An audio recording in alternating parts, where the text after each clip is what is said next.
አሁን በጣም እሱ ጋር ፍቅር በፍቅር ስለሆናችሁ አሁን እኮ አርቲስቱ ናችሁ ነው ችግር እኮ በአርቲስቱም በአክቲቪስቱም ነው እንትኑ ግንኙነቱ አሊያንሱ። ለማንኛውም እኔ ወደ ቁም ነገሩ ሄዳለሁ። አማራ አሊያንስ ያስፈልገዋል፣ ምንም ጥያቄ የለው፣ ምንም ጥያቄ የለው። እንኳን አማራ ቀርቶ በሶስተኛ ወርልድ ውስጥ የሚገኝ በታዳጊ ሀገር ያለ በአምባገነን መሪ የሚመራ መሪ ጄኖሳይድ የታወጀበት ህዝብ ቀርቶ የህልውና ትግል የሚያደርግ ቀርቶ እና አሜሪካ ሀያላን ሀገሮች አሊያንስ ይፈልጋሉ። በጣም ሚጢጥያ ሀገር በነገራችን ላይ እንደነ ሶማሊያ ኤርትራ ጋር አሊያንስ ይፈጥራሉ። ይሄ ምንም ጥያቄ የለውም። መታወቅ ያለበት ይሄ ነው። ማንም ሰው ይሄን የሚቃወም የለም። ከዚህ ላይ እንስማማለን። ግን አሊያንስ የምትፈጥር ከማን ጋር ነው? አሊያንስ የምትፈጥረው ማንን ምን ለማድረግ ነው? ምን ለማግኘት ነው? ሰጥቶ በመቀበል? ይሄንን ነው መለየት ያለብን። አማራ አሊያንስ እንደሚያስፈልገው እኔ ጠንቅቄ አውቃለሁ። ምንም ጥያቄ የለውም። በመጀመሪያ እዚህ ጋር ክሊርሊ ምነግራችሁ እኔ አብይ አህመድ የሚባል እናንተ በጣም ጭራቅ አርጋችሁ ነው የምታስቡት። እኔ እንደ ጋዳፊ ተገሉ 4 ኪሎ እንዲጎተት ነው የምፈልግ። ይሄ በድፍረት ነው ምነግራችሁ እኔ።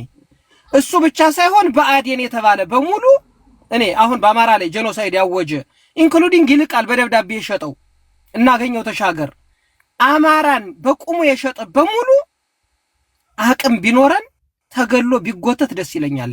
4 ኪሎ ተቀምጦ ትእዛዝ የሚያሰጠው የሚገለን አሁን ይሄ እኔ ጠላቴ ነው ብዬ ማምን ነው።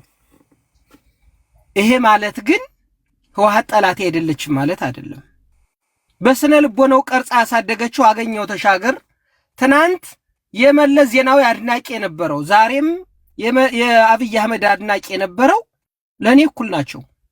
በመለስ ዜናዊና በአብይ አህመድ መካከል ልዩነት የለም። በደብረ ጽዮንና በሽመልስ አብዲሳ መካከል ልዩነት የለም። በነ ታደሰ ወረደና በነ ባጫ ደበሌ መካከል ለኔ ልዩነት የለም።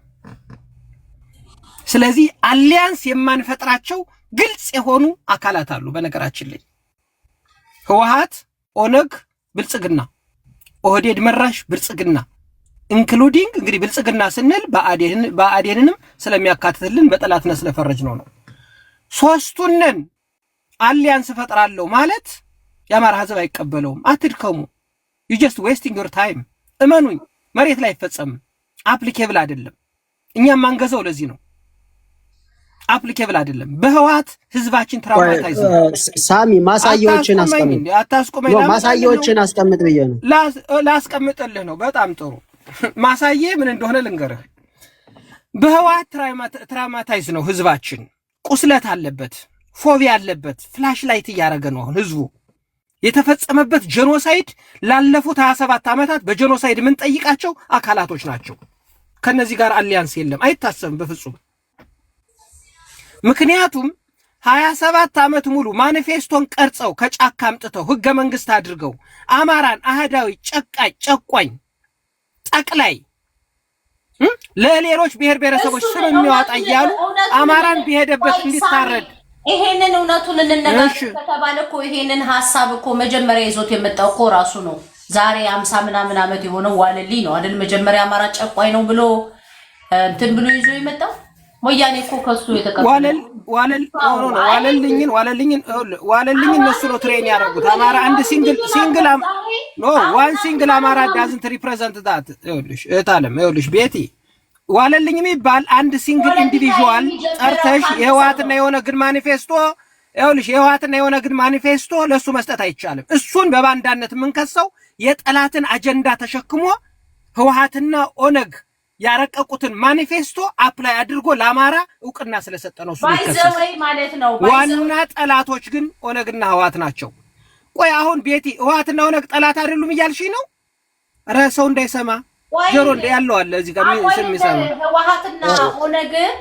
ህወሓትና ኦነግ በአማራ ላይ የፈጸሙት ነገር አለ። ምንም ጥያቄና መልስ የለውም።